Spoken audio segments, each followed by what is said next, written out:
Let's have a big hand for all the helpers here, the band, the MC, the video man, and of course, and actually the song composer. This song was requested, and it was one of Monty's favorites. Once Ward wrote this song, she renamed it. It's called Who Wears the Dawn for Him, but she named it He Is My True Love, because the last verse sings about Baba is the true love. Now, this has a wonderful chorus of Baba's name. Many of you know the song, Meher Baba. Now, every time that we go Meher Baba, then there's a space afterwards where there could be an echo of Meher Baba. Now, I'm not going to take the time to teach those echoes today. We're going to let the Spirit move us. Some of you have sung it in the past, but we should Meher Baba, Meher Baba, Meher Baba, Meher Baba. So you get the picture. I don't have to frame it. Aren't we glad we're alive? Let's sing this song. Okay. Chris is going to lead us in Gay and Greg, of course. Do I do anything?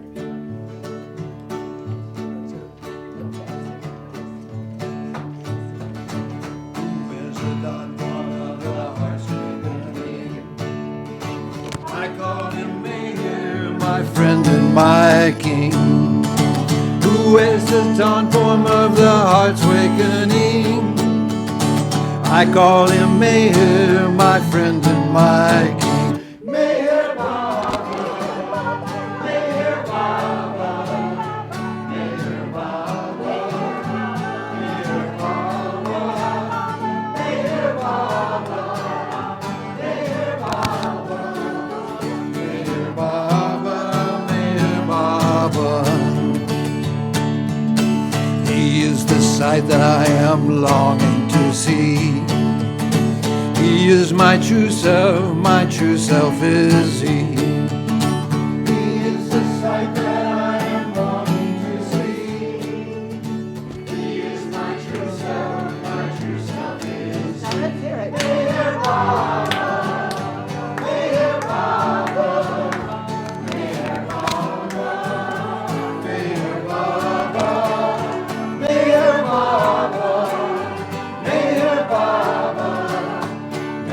Baba, Mayor Baba.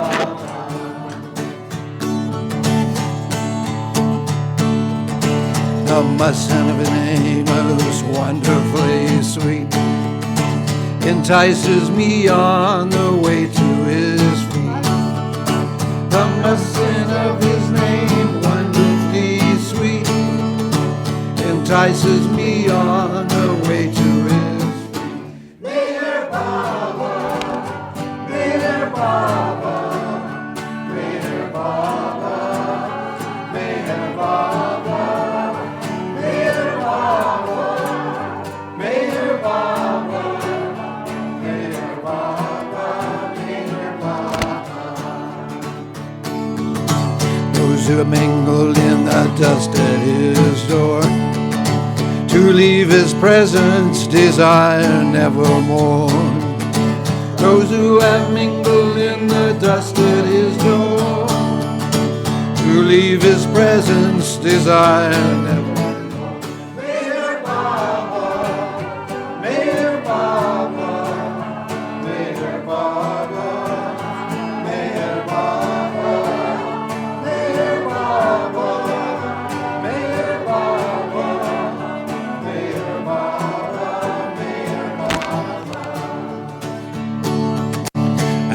Veils lifted, what will they sing? Glory to Mayor, our friend and our king. And when the veil is lifted, what will they sing? Glory to Mayor, our friend and our king. Mayor Baba, Mayor Baba, Mayor Baba, Mayor Baba.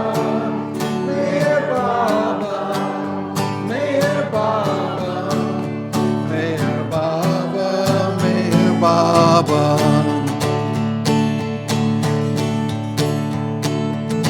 Bears fruit upon the creation tree.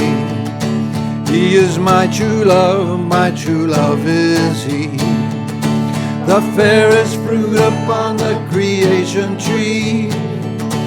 He is my true love, my true love. Aren't we happy about it? Mayhem! Mayhem, Baba.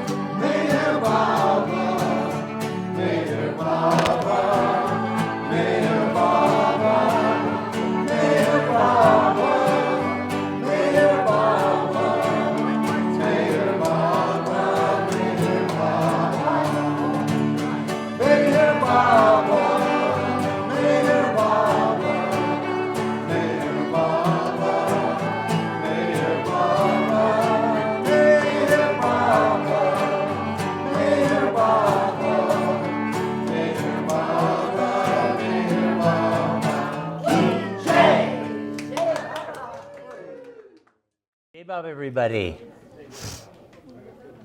So this is going to be much more free form because I don't know the material so well as to be able to select digestible chunks. So we're just going to chew on indigestible chunks. A lot of it's kind of extended, some of it, and it's on this kind of deep vocabulary Baba creates, but let's see what happens. We can jump around as you like. It looks like his handwriting got better. Well, I mean, it's more legible. well, one thing is it's pen, It's in pen. Okay. and also it looks like it's not a first draft, because you don't see crossouts much in this whole section. But there's a great deal of it on, he uses these terms kalna and nakalna. I mentioned that before. And kalna is knowing, and nakalna is not knowing. And he really develops these terms in very deep ways. You have to read the whole thing to get a sense of it. But out of the process of the emergence of nakalna, and then kalna becomes conscious of nakalna. Consciousness becomes consciousness of unconsciousness, which means of ignorance. That's what we're doing right now. We're conscious of ignorance because we experience this not being as being. And out of that come these circles. So I'm just trying to think of little bits we could look at where okay, this world is one great circle. Maybe I should read here. Oh, but I can't do both now because I don't have it in both places. Oh well. And in this one great circle, there are other big circles, like Europe, Asia, etc. And in this big circle, there are smaller circles, like in Europe, England, Ireland, Australia, Germany, etc. It's America. Was that America? It looks like America. Okay. I can't see very well, and I can't show it on my screen, on screen simultaneously. Maybe if I got up, I could see it better. Because I can move, can't I? Huh? Sit here, Wark. Well, I'll have to come back here and move it. This is the only thing. Yeah, like that. Okay. Okay. America, Germany, etc. In Asia, India, Persia, etc. And in these circles, each, there are still smaller circles, like in India, Bombay, Madras, Calcutta, Ahmedabad, etc. And in each such circle, there are innumerable smaller circles of stones, animals, vegetables, humans, etc. By the way, to the best of my knowledge, Meher Baba was the first man ever to have explained the idea of the divine theme. You know the divine theme where the God has a whim to know himself, and there's an evolution through the kingdoms of evolution. Having achieved human form, there's involution back to God. I don't know of anyone before Meher Baba who explained that idea in its entirety. There are hints like, there are hints of it here and there, but not developed. And the first full explanation of it in Baba's own discoursing that I know of is infinite intelligence, actually. So that may be the first time in human history where I think it's one of the most important ideas ever formulated. But there are hints of it here. You start to see stones, vegetables, animals, human. It's not fully explained yet, but some of the bases are there. I just mentioned it because we had, vegetables, humans, yeah. And these smaller circles are throughout attached to the big circle in which they are produced.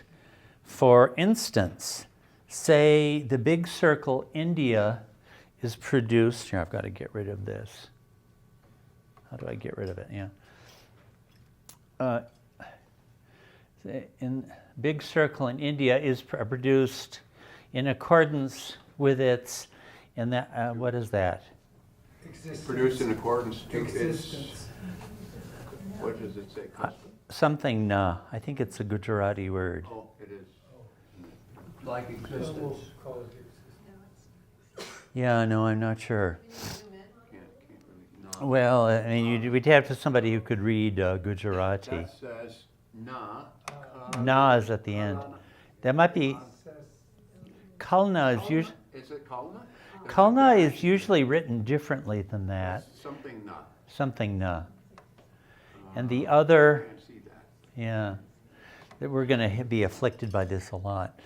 And the other worlds, what is that? Are, be, Produced. Innumerable circles produced. are in India, bear all the, that might be Kalna. I'm not sure. Of the big circle, I don't think it's going to be Kalna, of the big circle, India throughout. Run that sentence by one more time. Huh? Just do that sentence one more time. It was quite broken up. And the other innumerable circles In India. in India bear all the, whatever that is, Of the big circle. of the big circle, India throughout. Isn't that England? Is that English? That looks like England. England. Where? In the bold print back up. Right there. There, Next yeah. sentence, next sentence. And the big circle, England, is produced in accordance to its, and there's that same word.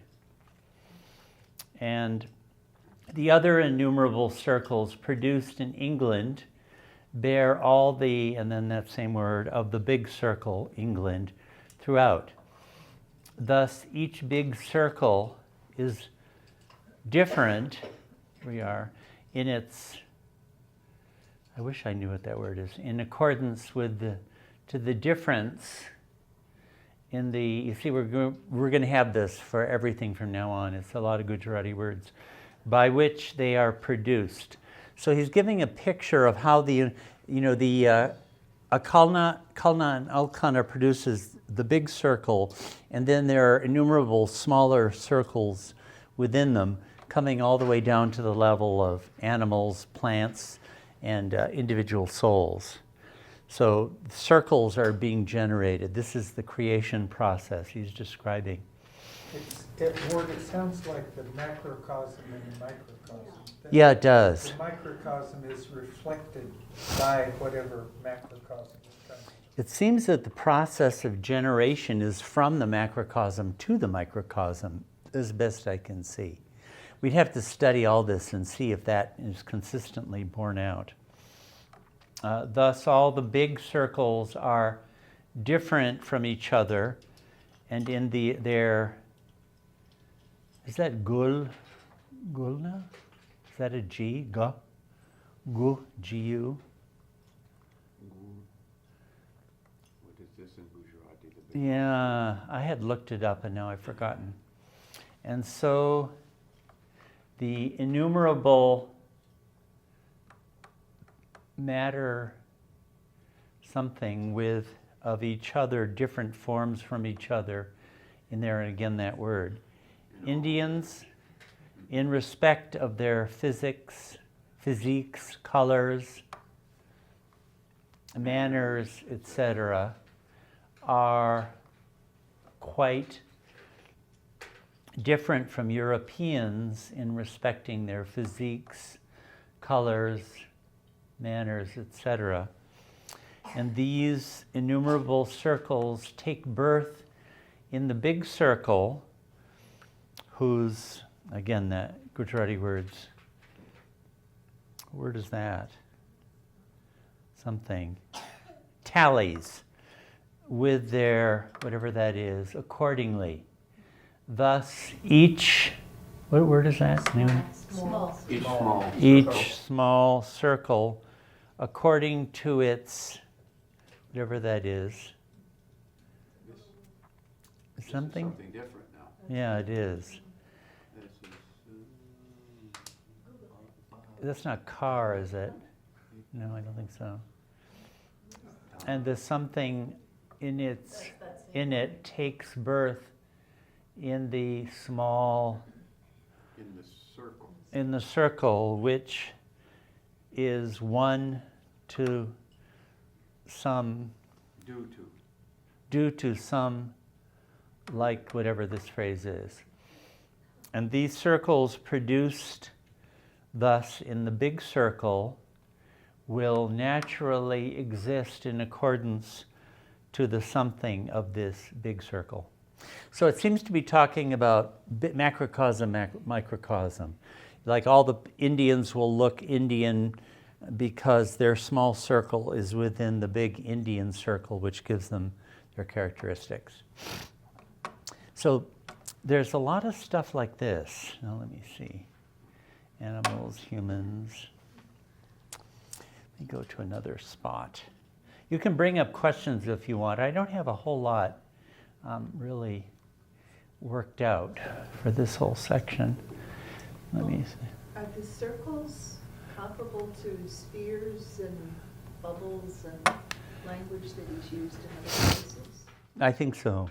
Orbs? I think this would match well with light globes in creation its causes. Let's see. How do I move? Yeah. Okay. Okay, jumping to something else. I'm just going to jump here and there. Okay. To be shown how in Zoroastrianism the role of Brahmanism and Mohammedism are in both found. Now, again, I was talking about this before, but Baba seems to use Mohammedism to represent the lowest, and he calls it at one point the dirtiest, too. And Brahmanism is the highest and the cleanest.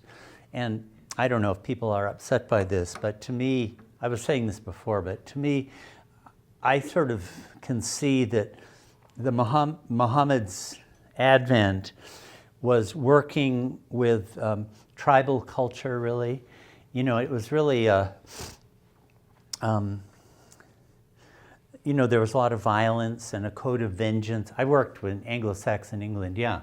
Thought about diet, that he might be using a Brahmin dietary style because the Muslims ate meat. Right, that was there too, and he does talk about diet here. And, you know, there was a lot of promiscuity at that time. Baba said it was rampant. And it was very, I guess there's nobody adhering to those religions anymore whom I would offend by saying it was a really crappy kind of polytheism. I mean, it really looks like that to me. very degraded. It was degraded. Nothing against polytheism, which can be very elevated also, but that version of it really stank. It was just commercialized and cheap and degraded. So it was kind of a, degraded culture he came to. It does seem to me like that. So I think that's what Baba's talking about. Humanity at its lowest religiously. Yeah, it was. And even in their kinship systems, it was all promiscuous all over the place, and a lot of violence. Yeah, Said? There was a book written about the cultures that geographically how it influenced Yeah, the desert mentality. yeah, The young sacrificed because they didn't survive very long. So, versus a verdant culture like India. So Yeah. there's a lot of support beyond just the culture Yeah. thing. So like a lot of times before Muhammad, they would, little girls, because they didn't want little girls, would be taken out into the desert to die. There's a lot of stuff like this. My field of study when I was a scholar was Anglo-Saxon England, which got converted to Christianity right at the same time. And I've always thought it was quite similar, the Vikings, that kind of world. I'm actually not knocking it. I've come to understand it much better. And I don't think Baba is actually, I'm just saying this because people might take offense nowadays to this kind of thing. But I don't think Baba is knocking it either. And I think by Brahman, what he's referring to is the ancient rishis and that culture from which you get like the Rig Vedas. And, they would give great attention and education, not just to the memorization of the Vedic hymns, but to their pronunciation. And this would get passed down for generation after generation because they understood sound mysticism, things like that. And diet, there's no meat at all, and great attention to diet. So that's kind of a very purified, and this would be just for the Brahmin caste, right? So it's kind of talking with the most rarefied stratum of culture with a kind of a degraded one. And the avatar comes for both. That's what he wants to say, yeah. Well, what occurs to me is that in Upasani Maharaj's biography, he has a really hard time to submit to Sai Baba because he's the Muslim. Yeah. Of course, Upasani Maharaj is a Brahmin. Yeah. And also that, so you have Sai Baba as kind of the in charge, basically, of the five Yeah. perfect masters as far as I can see, but also that Baba's God realization happened through a Muslim, Yeah. Babajan. So you have that Yeah. kind of That dichotomy is right there. dichotomy that's happened. He does have a whole section on Maharaj and Sai Baba, as a matter of fact. That does come up specifically in this part. Yeah, Carl? There's a book called A Sufi Matriarch about Hazrat Babajan, but By Kevin Shepard, right? that's exactly. But even though it's on the cover, she did not come through any known Tariq, Lineage. Shishti, or any of them.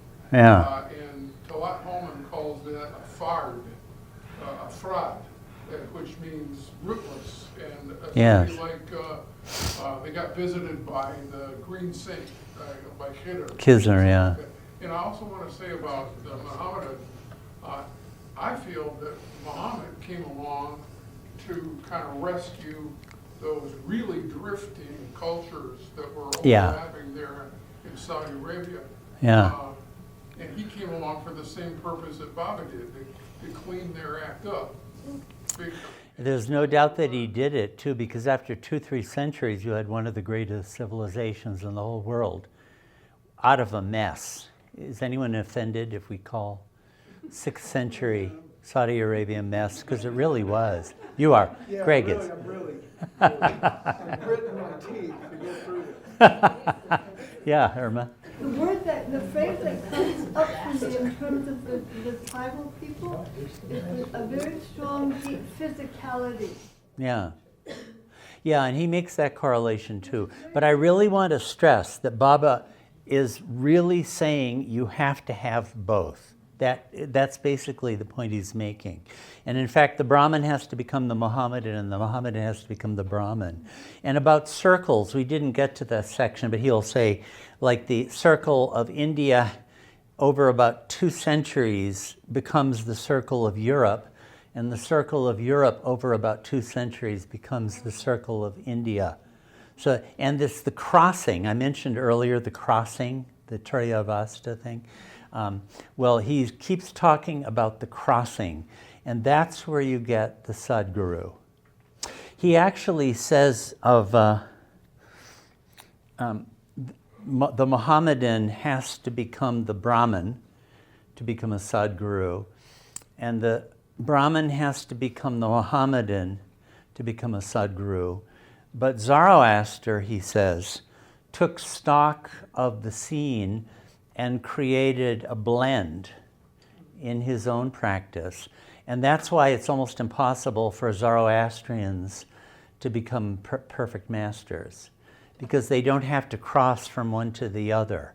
They're starting there, something like that. I'm trying to, this is really a bastardized version of what Bob is saying, but I'm doing my best, yeah. Although one of the early companions of the Prophet was Salman Farsi, who was a Persian, who was a Zoroastrian. Yeah, yeah. There is a whole thing here on Zoroastrianism. So anyway, okay. Sai Baba was a Brahmin. Yeah, now here he calls him a Brahmin. And I think he means by that not his personal religious background, but what he represented. Perfect. And had, by degrees, reached the Mohammedan state. And what is that? And Brahmin Maharaj, a Mohammedan state. What's that word at the end there? Can you read it, that word? From a Mohammedan state had to reach the Brahmin state. This is the opposite of what they actually were in terms of their personal thing, but it does in a way make sense, because if you read about Mohammedan Maharaj's life, he's continuously engaging these really like mountains of shit, I don't know if you've read that, but it's constantly coming up in his biography. Not that he was a degraded guy, he wasn't, but that's his field of vision certainly had a lot to do with that. And he had several wives. He didn't seem to want to have much to do with a family. They all died. Yeah. I mean, it's a very strange life. A lot of the experiences he had were the sort of occulty sort of things, weird occulty. Not that he was doing occult stuff, but strange things happened. So maybe that's what Bob is referring. From a different age, all that story is really Yeah. something.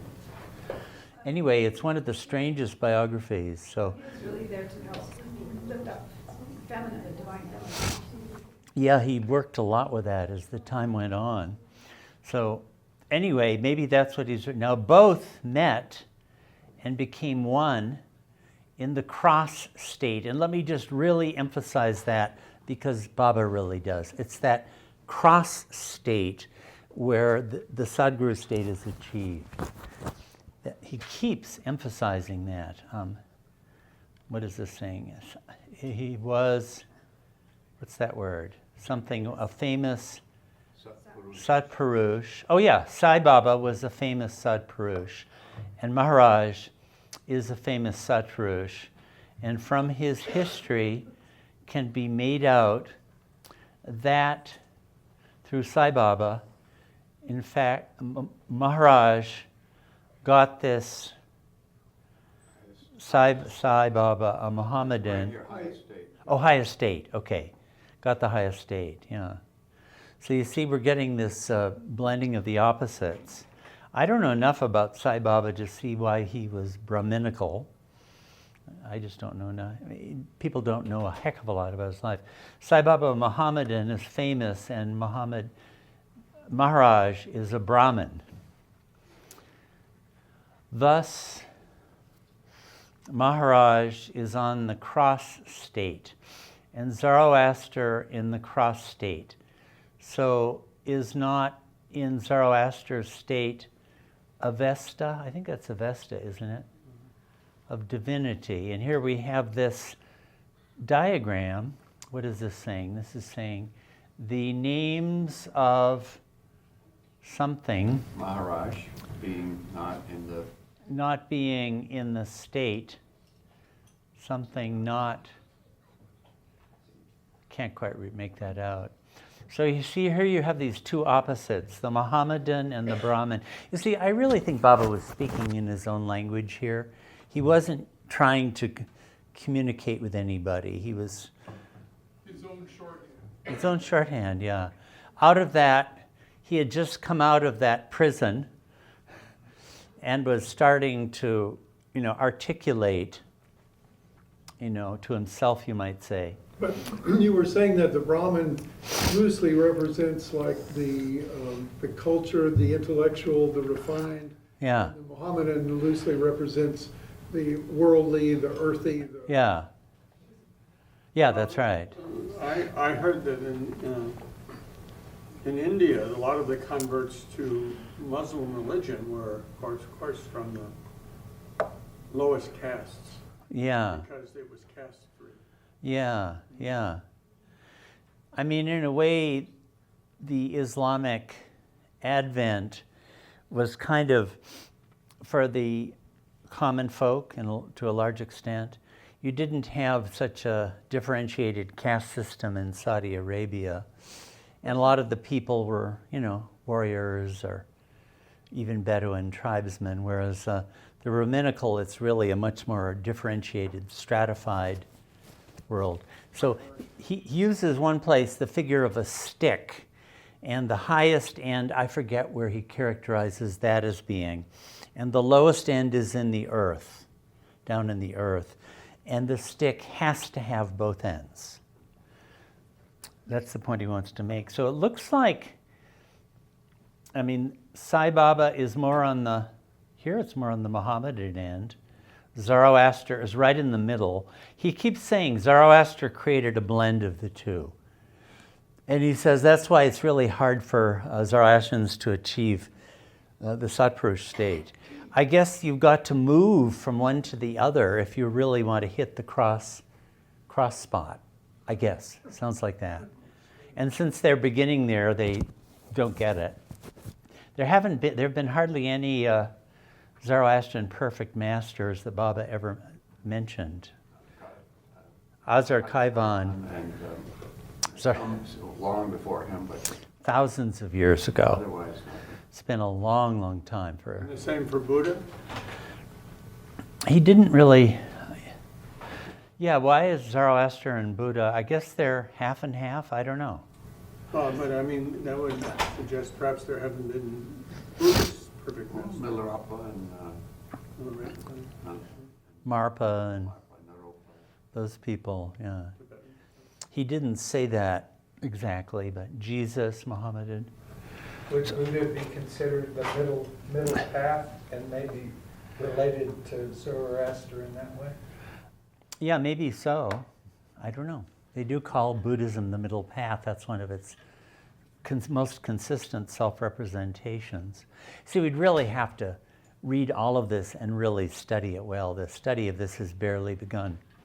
So here's the stick system.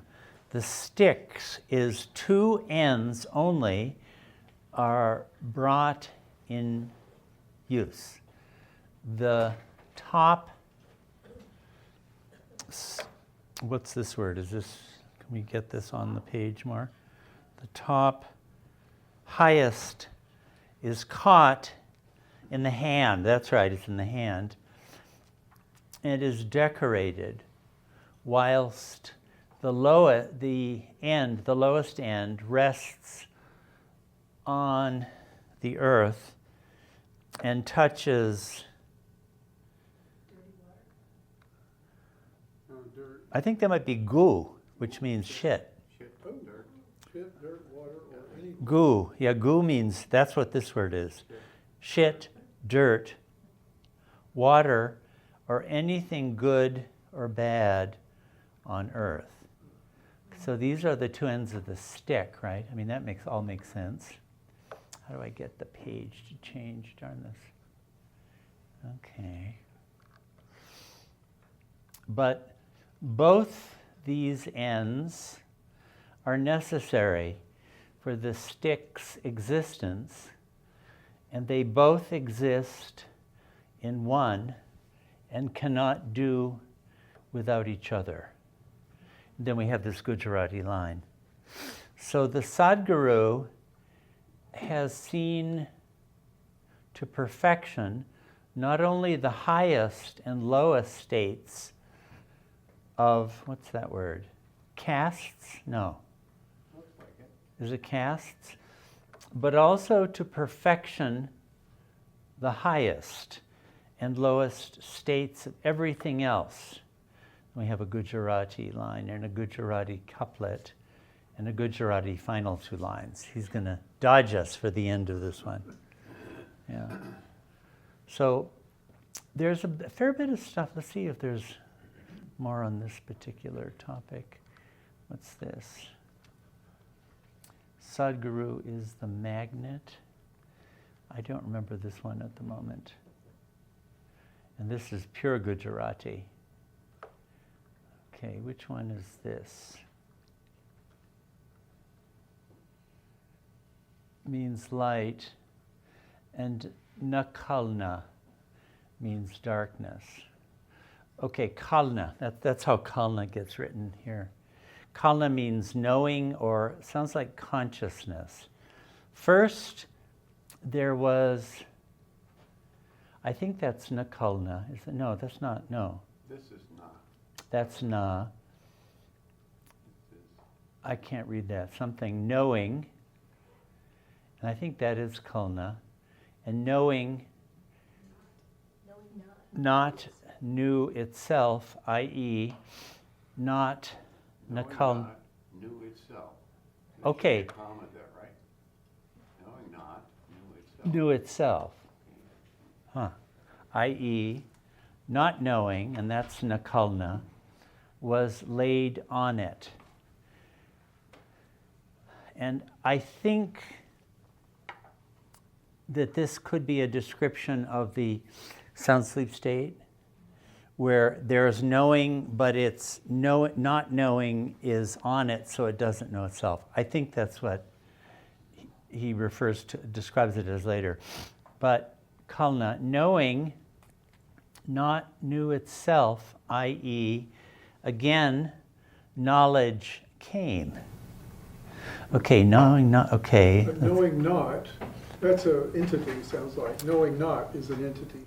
Yeah. So Knowing not itself. knew itself, i.e., yeah. But this is also the story of the unnatural, I lose the words, but at any rate, it's almost like the allegory that we started the day. Uh-huh. The story of knowing not knew itself, Yeah. okay, with this overlay of this marriage. Yes, knowing not knew itself. Yeah, might be. By the way, there's a lot like this. There's like 10 or 20 pages on this kind of topic. Well, yeah, you could read that exactly that way.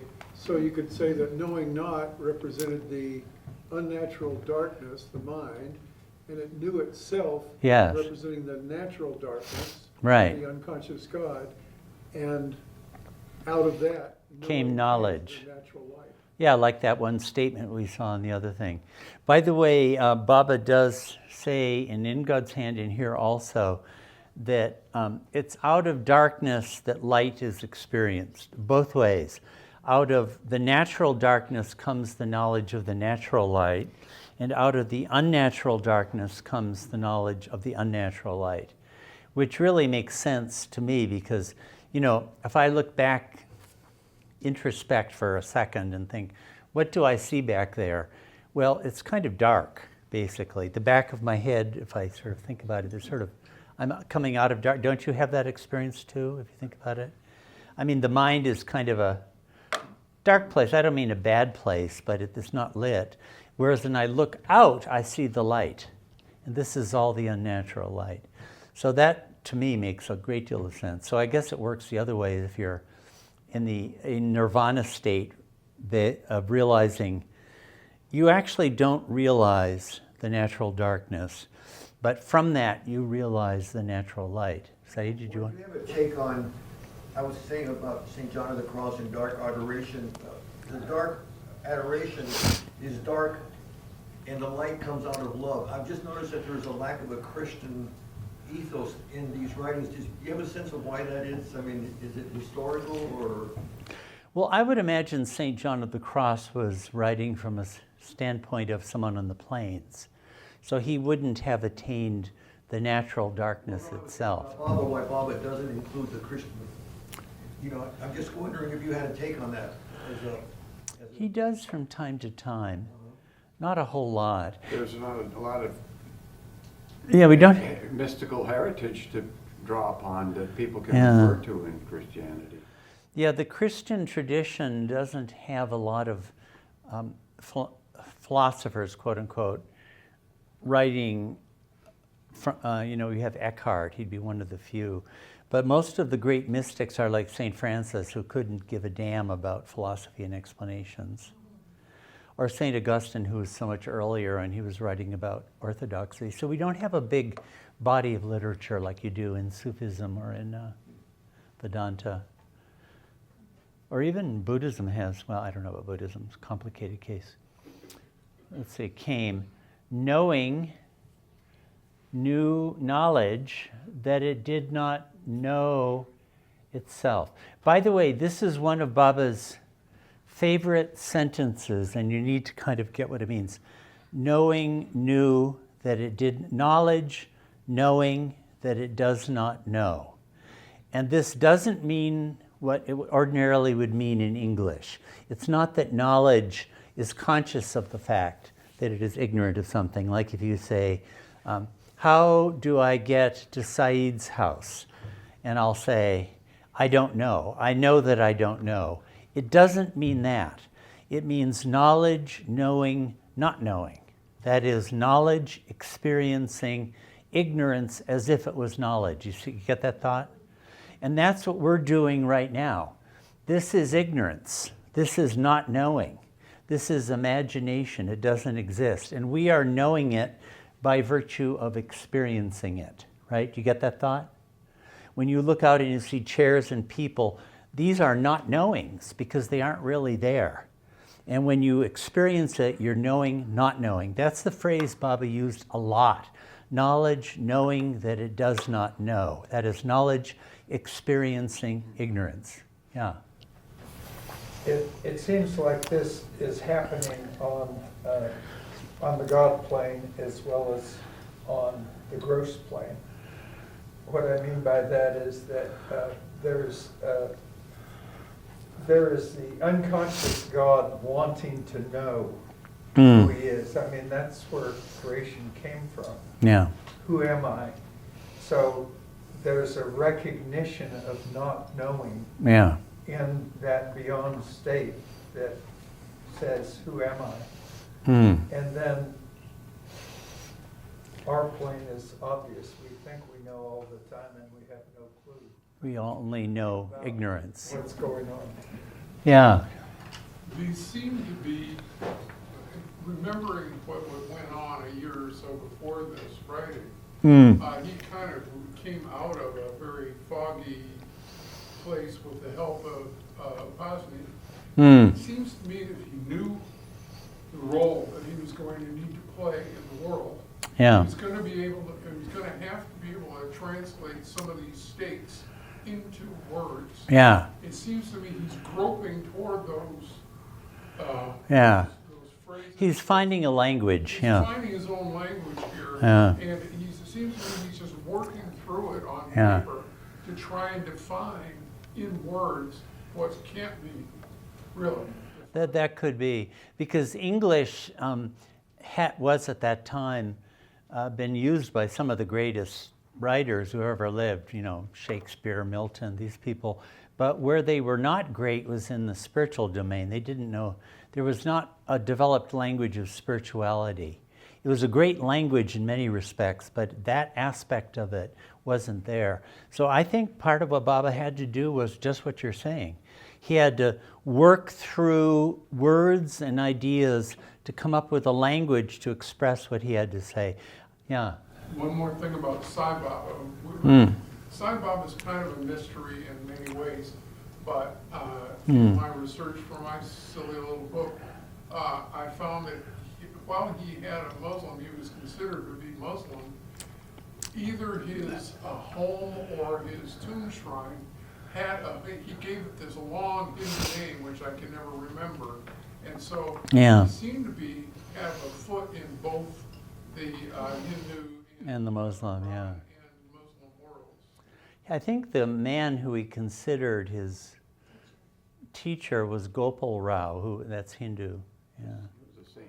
He was a saint, yeah. He wasn't a Sadguru, but he always talked about him with great reverence, as if he was his guru. And of course, Baba said that Zari Zarbaksh Was his actual master. years before, who was a Shishti Yeah. in the Shishti lineage, Yeah. was his actual spiritual master. But Right. Sai Baba never said that. Yeah. But Akal-Kotswami was the one in physical form that Akal-Kotswami Yeah. was the perfect master. Who was, Maybe he Upasni Maharaj'd him. Maybe helped bring him down, could be. We don't really know what. Akal-Kotswami, another perfect master, middle of the 19th century. You know, it seemed like Baba, he sort of set up the world to be ready to receive English as a sort of universal language, like the British Empire. Yeah. I don't know how they did it, but they expanded everywhere. They Yeah. were just everywhere in the world at the time that Baba took birth. Right. And establishing English. But I'd never thought before about the fact that it could have been that Baba was deliberately choosing English Yeah. because it had so little baggage in That's the what I mystical think. realm. And That's so what he I didn't think, have to yeah. undo Yeah. or overcome a lot of Yeah. Connotations. preconceptions, yeah. That's what I think, because, I mean, he had all those Sanskrit-derived languages which have this spectacular spiritual and religious history behind them. And he had Persian, one of the greatest languages there's ever been, and there was Arabic behind it. And I think he didn't want that baggage. I think he wanted, And all those cultures stake claim to their language, so it would have been another impediment. yeah. So maybe he picked the language first, and then he engineered all that stuff through the British Empire to Yeah. connect the world. You know, I kind of think that. I'm a great fan of Shakespeare as just such a, but he didn't have any interest in spirituality at all. But what a writer. So I think Baba brought in people like that to make it a very developed, really a great language, but without a spiritual dimension to it that was developed very much. So the Baba could just take it and remold it for himself. Francis Brabazon, in his characteristic fashion, talks about the subject, and he says, the English language, the language of the most gross conscious people who have ever existed on the face of the earth, who have forgotten about God most longest and most consistently. He has a rather caustic view of the language. But anyway, yeah, I do think Baba, I agree with that view. I think Baba, we see the divine workings of the God-man as a man entering into the domain of expression and language, working out some of the channels. I mentioned this at lunchtime, but like another reason why I think this is early is there are many instances, but here's one. Baba, maybe we can get to this, talks about knowing, kalna, and the two mediums of knowing, is what he calls it. There's a lot on this, and they're the mental and the astral. And by astral, Baba means physical. He clearly means physical. And now, by 1926, astral meant the subtle. And then later on, he gives a further refinement where it's a sheath between the subtle and the gross. That was much later. But here it clearly means the physical. Well, by a year later, he had shifted his meaning on what that word was used for. So I think he was just sort of taking words and concepts and giving them his first formulation. From the spiritual perspective, astral would be physical, because Yeah. gross conscious people have astral experience after death. Yeah, it's the domain where the gross conscious people are, or have touch anyway. Anyway, there are a bunch of things like this that look to me like even by 1926, he had rarefied his vocabulary a lot. You know, by 1926, by my dateline, he had composed Infinite Intelligence by about June, July. And he was starting to give the Tiffin lectures and give talks to the Mondley every day. And 1927, he was giving talks to the Mayor Ashram boys. So a lot of his spiritual vocabulary is getting very worked out by that time. And you don't see that here. So that's why I think this is probably 1925, quite early. But knowing new knowledge that it did not know itself. Now the knowing point. Yeah, now here's another idea. You see the point is right there? He talks a lot about the knowing point. And this is the same thing as the Om point, or the creation point. But here he calls it the knowing point. It's sometimes the Kalna point. Knew that it did not know itself, right? Remember, this means experiences ignorance. That's what it means. Not that it is consciously aware of it being ignorant. And yet, it realized not knowing this knowledge of not knowing itself. It, the knowing point, was doing, and I can't read that. I do not know, I do not know. But not knowing, i.e. darkness, i.e. sky. Why sky? Or is that Gujarat? This is, in parentheses, yeah. Which means that, that's why it's convenient. English is a good language technically, but it doesn't have the descriptive words for No, it doesn't. things. Borrowing words from other languages is a great idea. Well, we have to do it. We have to borrow the vocabularies. I mean, The only way to do it. I mean, the English have been raiding other cultures for centuries anyway, so Why stop now? why stop now, right? Well, English is composed. English is the lingua franca. Yeah, it is. Yeah. Was another word. So all these Gujarati words. In the sky, that wouldn't be Asman, would it? I don't quite see it. Produced wind, and wind, it looks like he's talking about the elements. It might be, yeah. Wind and the sky. It looks like dashing, it's odd. Clashing, I bet it's clashing. Produced voice. Voice and fire. Voice and fire. Isn't that funny? Voice, isn't that an odd thing to have there? Thunder and lightning, Yeah. voice and fire. That could be. Yeah. Yeah, this clashing of prana and akashi characterizes as a flash of lightning. Consequently, moisture was produced. That's the rain. Yeah, rain was produced. Thus, I think that Nakalna, in the Kalna point, Nakalna and the Kalna point, became a mixture of these and took a point round, and this word is cut off, something, for the, whatever that is, that might be Kalna again, for the Kalna in which the Nakalna is a point. Thus the Kalna light. So now he's identifying knowledge with the light point. What's that word? Had in it. And round it, the point round form of Nakalna, darkness. Okay, so you have the central point and then a ring of darkness around it, looks like. Kalna, and then whatever this is. In one, yet the Kalna point knew not this, whatever that is, something. And this knows not darkness again appeared. I don't know, is this too difficult? Is this enough on this?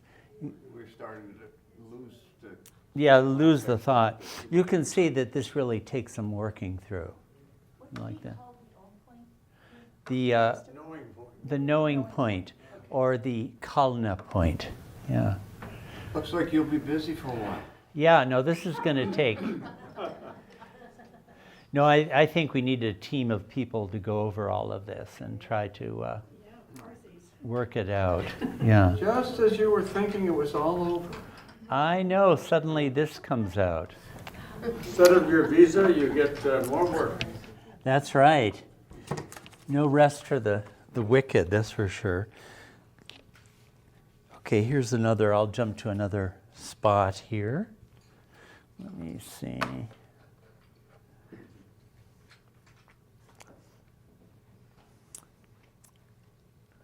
Is this the one? Yeah. Now this will be more familiar. Let's see. Okay. This won't be so hard. Okay. The ocean, so it looks like it's starting here. It says one at the beginning. Ocean is one, everlasting, indivisible, and in one calm, perpetual state. But it could not realize itself, and so it began to move. Gujarati word. And in the motion, innumerable waves were produced. By the way, in Creation and Its Causes, Baba consistently correlates two metaphoric systems. One is of globes, light globes, and the other is of waves. And he explicitly identifies them. By the way, he doesn't, I don't know if we'll get to these passages here, but out of this Nakalna business and their interaction, you get these circles. We saw a little bit of that, right? And we saw the elements arising out of that and what we saw earlier. Well, out of that comes the sun. In fact, the sun is the shadow of the Kalna point. And the moon is the shadow of the sun. If you've read, some of you read this part of Creation and Its Causes, Baba gives this very strange description of where the sun comes from. It's the world, in fact, he says that here. The world, like our earth, is the shadow of a light globe. And the sun is the reflection of the world. The world's reflection in space, illuminated by the light globe, is our sun. He has quite a big developed, he is obviously not talking about our gross world. Did you follow that idea? The light globe has a shadow, and that's like our earth is a shadow of the light globe. It can't shine directly, or the shadow will be annihilated, right? If the light shines on its own shadow, there's no shadow. So what happens is the shadow casts its image into space, and that image in space receives the light of the light globe, right? Because it can receive that light, and that light is reflected back on the shadow, which is our earth.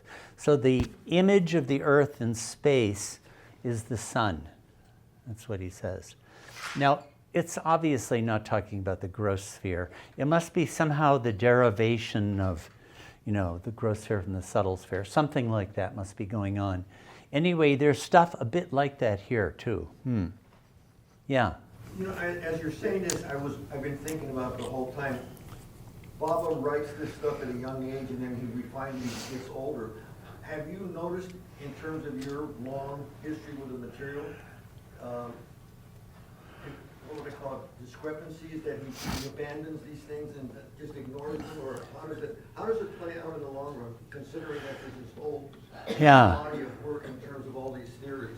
Do they contradict each other at a certain point, or just move on, or what?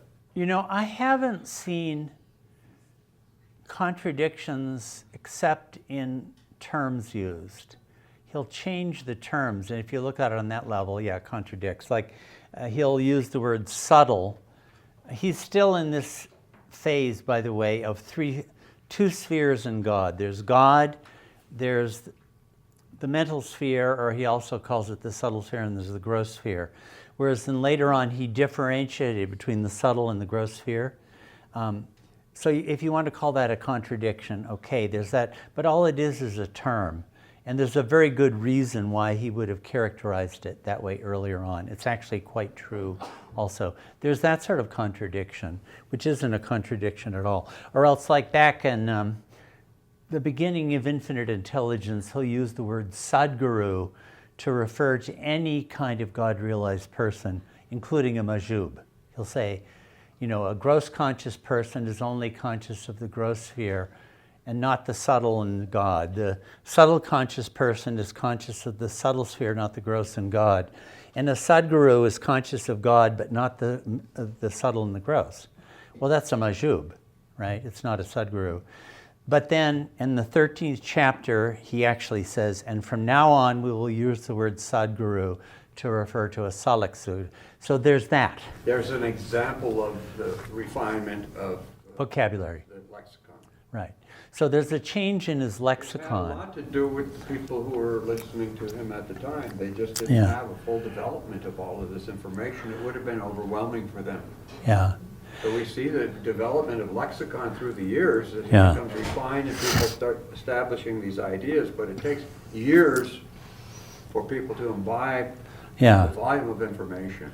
So he kind of worked with what he had at the beginning, and probably what he had within the consciousness and the linguistic consciousness of his age. He was a descent, he probably just took what was there.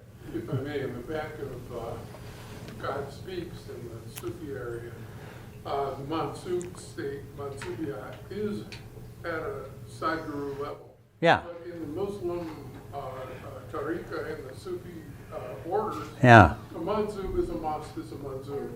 It's high, it's acknowledged to be high, but certainly not at the God realist. They're short of several. So that's short of God realization. That word, the word Mazubiak simply means that one who gets lost in the state. Right. But But it's not the Sufi term, highest. Mazubi Kamil is the ultimate. But I It's made not this the one- comment in reading groups, and people say, "Oh, you know better than God speaks." Yeah, I know. But you'll see a lot of God Speaks represents the definitive formulation of Baba's spiritual lexicon, I feel. But when you read earlier stuff, you have to be aware that a lot of the language changed. I've noticed, I've been working with Baba's words for a long time, and I was an English professor, and thought a lot about language and how it shapes people's consciousness. And what I've observed is almost everybody, their thinking is very largely determined by language and words, to a very large extent. People accuse us English professors of being the chief villains in this respect, and I return the charge. I think almost everybody operates that way, but I have found that Baba is more free from that than anyone else I've ever encountered. He would really express things quite directly in the context that he was in, and was much less bound by his previous formulations than other people were. Now, when he was working with a group of people, he had to, conform to what they were capable of. The chief villains of the Advent are the Westerners, because as soon as they showed up, Baba had to tame himself. But he didn't completely. They got a bit of it too. But he really had I find great freedom. He would say things according to what was the word or idea or construct that was immediately present right then and there, and would use it in that setting, and was not worried about systematizations. Anyway, that's what I've observed. But at the same time, this message here I'm reading really appears in God Speaks almost perfectly. Yeah. He used this metaphor, system of metaphors, from the beginning to the end. You'll find it in Creation Its Causes. Actually, this is quite like creation. One thing that God Speaks will give you: ocean, drop, bubble. But in this earlier stuff, you have waves, you have wave bubbles, you have drop bubbles, you have big bubbles and little bubbles. Even a few years before this, in a letter to Soma Desai, Yeah. he writes on this subject, and it was one of the things that Yeah. impressed Soma Desai so greatly that he became Baba's disciple. Yeah. Knowledge of the subject. I've always wondered if he's back somewhere. He died, what, 1935 or something? Well, I heard, Baba made that statement, he's come to me, but Yeah. He came to me and I sent him off again. I gave him a pat on the head and said, he's boy. in my pocket, but I might take him off. See, how far did we get? Produced, okay. Each wave, by the way, in one place, Baba does say, the moving wave is Ishwar. I don't know if that means anything to you, but it's actually a major statement. Ishwar is that aspect of God that creates, preserves, and destroys, and is with us all the time. There seems to be an individualization of Ishwar for each person. Each wave produced by the motion of the ocean waters produced a bubble. What is that word? Good Gujarati word for Go. more than a Go. bubble, it means. Yeah. I was trying to see, I don't know what that word is. In accordance to its own production limits. And in the wave, innumerable drops of water through the motion produced a bubble in accordance to their own production limit. What does that mean, in accordance to their own production limit? I guess, who's the there here? Is it the drop? Bubbles, yeah. Yeah. The drops. Okay. Drops, production limit each. So I guess, according to what that particular drop was capable of. If you're a vegetable, you can have a drop that's up to the vegetable level. I suppose it means that. These small bubbles of the drops are all in the big bubble of the wave. So like the earth is a large bubble, a light globe bubble, whereas each of us here, we're small bubbles within that large bubble. But the wave and the drops are not aloof from the ocean, but in the ocean, and so the ocean itself. By the way, this is a point that, like in Creationist Causes, Baba keeps hammering home. The waves, the drops, and the bubbles are not outside the ocean. They are in it. He's not going to have any compromising of his Advaita. It's non-dualism. God encompasses absolutely everything. I think Baba didn't want there to be any mixing up on that point this Advent. But owing to the motion, they formed bubbles accordingly, and being entangled in viewing the bubble limit, forgot their ocean shape. Right? You get all of that? So you think you're the bubble and you forget the ocean.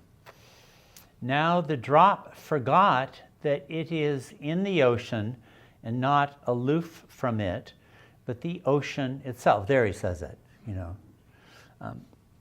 But owing to the motion, bubble was formed as its limit, and you see, the limit is non-existent, right? The limit is actually a measure of non-existence. And the bubble is actually non-existent. The form is non-existent. In infinite intelligence lingo, it belongs to the domain of the imagination, which does not exist. Limit. And it experienced its bubble limit and thought that it was bubble itself and not the ocean. Now the drop sees the bubble and other innumerable bubbles and the big bubble, in which its own bubble and the other bubbles are, right? We are aware of Asheville, we're aware of America, we're aware of the world. We see it, so to speak. From the mystery watery state, it experiences the bubble state, and to experience the watery state, it must do it from the bubble state.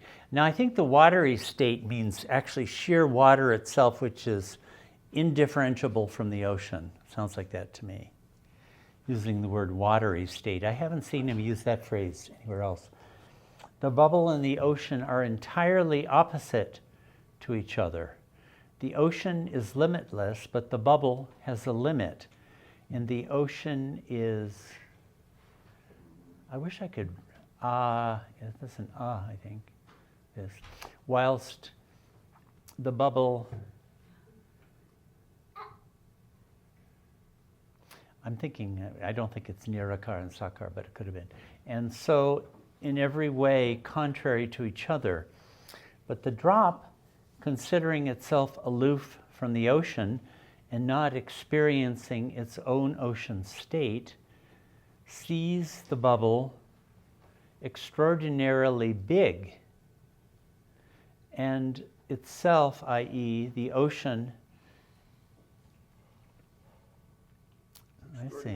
extraordinarily small. Let me follow that thought. So, but the drop, okay, that makes sense. In other words, I think that, Creation. yeah, I'm Ward, and Ward is the only thing that's important anywhere. Whereas the God. Who cares? Three-letter word. Yeah, just teensy. He's a point. I'll give him the Kulna point. And when the droppy bubble, that's a nice phrase, isn't it? The droppy bubble is blown, I guess that's destroyed probably. The drop being all the time in the ocean, and now without the bubble limit, experiences its ocean state and sees itself in all the other innumerable bubbles. For it now knows that it is the ocean, and all these big and small bubbles are of the drops or waves of the ocean. Okay, so it experiences that it is the ocean, and also it only plays part in all these bubbles. So it is both the ocean and all the bubbles produced by the motion of the ocean, i.e. its own motion. The motion of the ocean, here we go. You know, I think I've been wondering for years and years and years what the heck production meant, but I think we can work it out now on basis of Production means creation of forms. Objective creation forms. Yeah. And it's the creation of forms which don't exist. Yeah. And the other thing is that this story that we just put up here is telling the same story as the circles in the last, but from the opposite point of view. Yeah, from the ocean to drop bubble point of view. Yeah. It's just different ways of saying the same thing over and over. I think this can really be correlated with creation as causes, as I said, where globes are like circles, they're like globes. And the like globe corresponds to the wave bubble. Like the Earth is a wave bubble. And like a person on the Earth, like us, or the chair, you know, an ant, those are drop bubbles within the wave bubble, which is the Earth. And the Earth is also the shadow of a light globe. Anyway, this light globe and wave business, these are correlated systems, metaphoric systems. Yeah. Years ago, I had a word that I used to use as a sacred kind of a word, and you were able to break that word in half, and I've never felt comfortable with using it again. The word is imagination. How do you reconcile, you said it a second ago, some of this is imagination, some of it isn't. I really can't reconcile some of this language because I think it's imagination, which I think is positive, but in the back of my mind, I'm stuck with your saying that imagination isn't positive, or that's how I interpreted what you said. We'd have to have another day session on infinite intelligence, which is the definitive treatment of the imagination. It's nothing like, people, it's not the popular use of it. I mean, in a lot of our popular culture, imaginative people are contrasted with rational or thinking people, that dichotomy. Just forget about that in Baba's use of it. It has nothing to do with that at all. The imagination is the non-existent, it's the illusory. It's the not being, in which all forms are contained. Now the calm ocean means knowing, and that's kalna, and the moving of the ocean means ignorance, or is that nakalna? It doesn't look like a na, though. Huh. And out of this moving, i.e. ignorance, the big bubble was formed, i.e. the world. I.e. world is the form of ignorance. Now that is nakalna. And the big bubble, world, other small bubbles, and in the big bubble world, other small bubbles, i.e. bodies, human, animal, vegetable, etc., of each drop, atma. Hey, look at that, we get an atma finally. That's the first occurrence of atma, atma is soul, that I can remember, were formed. So the innumerable big and small, smally, I like smally. No, small. Is it small? Yeah, 2 L's. Small. But isn't there a Y on the end, or is that? It looks like, That's the other side of the page. Okay. Darn it, I liked smally. Bubbles are the forms of ignorance, and through their mediums, knowledge, ocean, experiences its own state. And when the drop experiences the disappearance of the small bubble, it also experiences the disappearance of all the big and small bubbles, and its own ocean state remains. So like when the small bubble, like what Phil went through before getting God realized, when the small bubble of Phil disappeared, all the other bubbles disappeared. In other words, an individual can experience God realization directly, and the existence of bigger bubbles, they all vanish also. Huh. So this seems to be new, although I may have forgotten the usage before of the knowledge equivalent to ocean. Yeah. And knowledge is also equivalent to light. Light Yeah. is like the everything. Yeah. And Yeah. ignorance and the shadow. Yeah. Yeah, knowledge is big in Baba's metaphysics. But it's not a mental kind of. No, it's knowledge with a capital K. And he did use that word. He elevated that word way beyond intellectual knowledge. Is there another word in English that would indicate the knowing that is not physical or mental? Not mental. Yeah. Is there? No, Baba used knowing in all those ways. But there is a knowing that is beyond mental. Yeah. No, he meant it, Baba certainly meant it in a way beyond just the mental. There is a mental knowing, but there are other kinds of knowing too. He talks about illumination and things like that. So Yeah. there's the levels. And there's also gross knowing. Gross consciousness is knowing too. So if you had these, like, I think about the human being as 3 parts, the body, the spirit, or whatever, Yeah. the mind. If you had all these 3 together, what maybe Baba might call intuition, and they're all in alignment with each other, would that approximate what we mean by knowledge with a capital K? No, knowledge is I am God. Realization. Realization. The I am God realization. Baba did use in other books and in here, this early vocabulary, there's knowledge, which with a capital K. Sometimes he might use it in the ordinary sense, but not usually.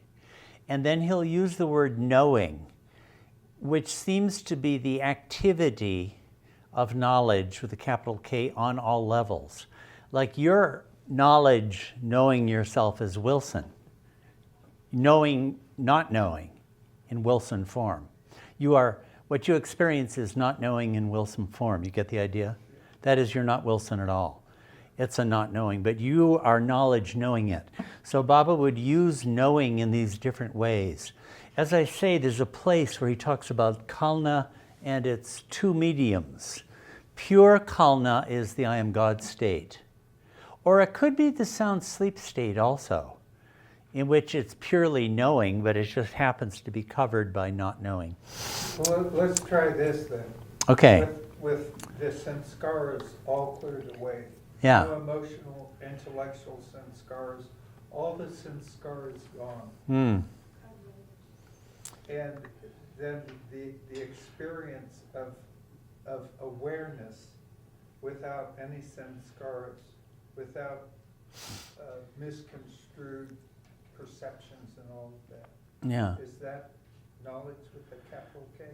I'm not talking about I am God, because I don't think the God language really matters that much. You could say I am the all, or I am truth, like Halaj did and got his head cut off. But if you had no sanskaras, the universe would cease to exist. So there'd be nothing else for you to experience but God. There would not even be an I to experience it. Right. Yeah. Well, the I am God state is that. Yeah. There's no, but there certainly isn't a universe. The universe is wholly dependent on your sanskaras. That's what causes it to exist. Yeah. By the way, since we surely won't get to it, let me say the Baba talks about, I had often wondered for years and years, where are space and time in Meher Baba's darshana? I'm using that word instead of philosophy. And he very explicitly says, time is dependent on man. Man is not dependent on time. And I think actually the same would be true of space, to tell the truth. So let's see, where did we get? That's a good line to use to tell your boss. Yeah, that's right. When you're late for the umpteenth time. Hey, I'm here. Adjust your watch accordingly.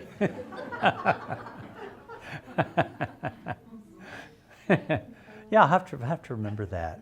My next lifetime, I'll have to remember that. Okay, the small bubbles and other various bodies, in each drop Atma. Yeah, we're starting to get the word Atma. It hardly at all comes up in these pages.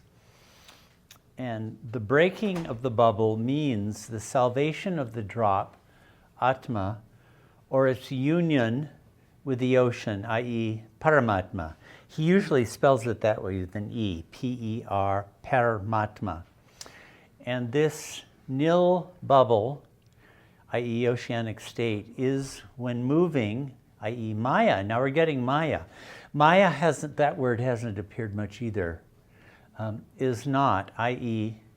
salvation or union with Paramatma for the Atma drop is when, for it, the Maya, moving, disappears. So Maya is the moving of the wave. It's not the wave, it's the moving of the wave is what is false. The wave is actually real in this, Baba says this in Creationist Causes, even just as the drop is real. The fault does not lie with the drop, it's with the bubble. And similarly, the wave, its movement is the falseness. Okay, and now Baba's going to get on to this topic, and this comes up a fair bit. Brahma, Vishnu, Mahesh. You're acquainted with those three dudes, right? There's another couple lines. Oh, did I skip some? So to know God, i.e. ourselves, we must escape Maya and all its attachments, connections, and temptational workings. Yeah, okay. Temptational workings. So now we're going to get Brahma, Vishnu, Mahesh, which you've acquainted with that. And there's a lot there on God speaks. It doesn't use those words. It uses creator, preserver, destroyer, or something, emanator, something. He uses other words for it too.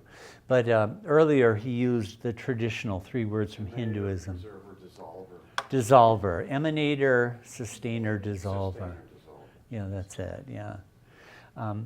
And infinite intelligence is one of the definitive treatments of this topic, although it's everywhere in Baba's, a lot of places anywhere. Now, this moving of the water created the big and the small bubbles. Remember, big and small bubbles, you don't find that in God Speaks. You don't have that differentiation, but you do in this earlier. So the big bubble would be like the earth and the small bubble would be like Gene, as opposed to Chris. Who's the bigger? The rock. He's the stone. Baba has a lot to say about stones, by the way. I've shortchanged the geologist today. He does talk a good bit about stone. Now, actually, he says, I'll say this, stone is closer to kalna, to knowing, and human is the farthest away from kalna. And I would take that to mean it's in human form that we know not knowing most fully. We're fully ignorant. We're fully conscious of ignorance. Whereas in the stone form, the ignorance, the amount you're ignorant of is tiny. So knowing, does that make sense? So what is existence is knowledge, is knowing itself. So in the stone form, there's hardly any ignorance upon it. And the conclusion that Baba draws, or should have drawn, is that everyone should become a geologist. And only one of us is. All right. He's a geologist, yeah. Now, this moving of the water created the big and the small bubbles. So the water in its moving form becomes the creator, i.e. Brahma. The same water now slackening in its movement keeps up, protects, okay, the bubbles, giving up its creating career. I like giving up its creative career. And now the work being different has a different, what's that word? Limit, and a different direction, and a different name, and named Vishnu. Is that Vishnu? No. Yes. Yes. Is named Vishnu. So it's slowing down. And again, the same water rushing in its movement breaks all the bubble. The bubbles? Yeah. Is that a plural? Yeah. Oh, darn. Now it won't move for me. Song must have been written by Brahma. I'm forever blowing. Yeah.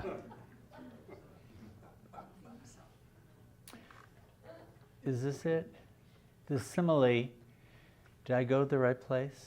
I hope so. The simile example to clearly explain the knowing and not knowing problem as regards divinity. Is that right? It doesn't look right.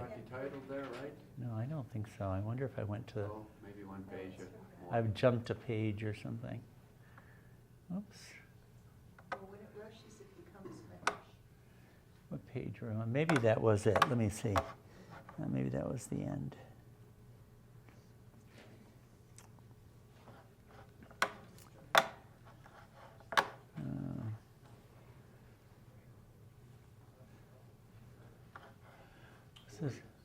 Yeah, that's the same.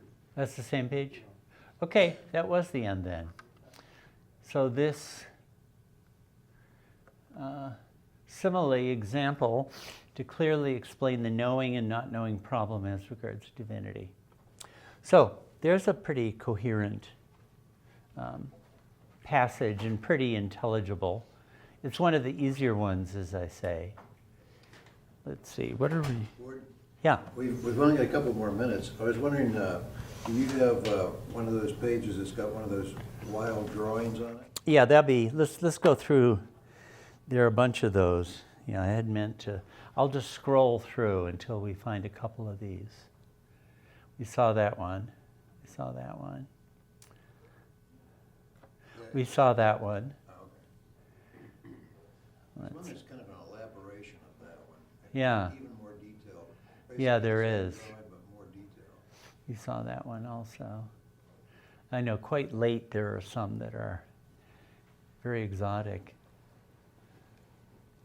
Yeah, Baba was a diagram walla. I don't know if we saw that one very much. Okay, here's one. Yeah, okay. Yeah, no, I'm glad we found this. Here we have knowing, and there's astral, mental, and so these are unknowing knowing, right?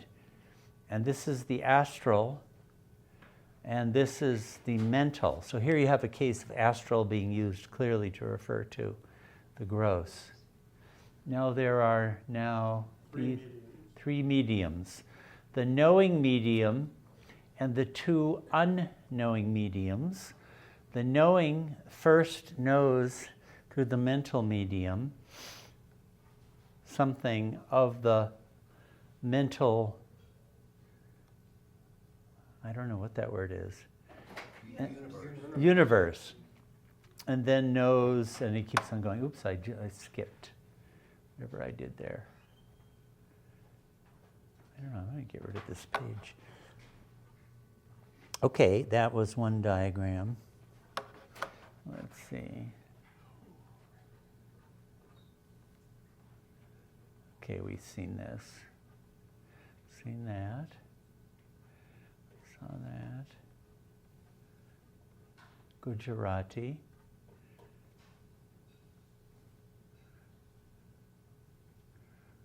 We saw that just now. Oops, what happened? Did we skip one? No.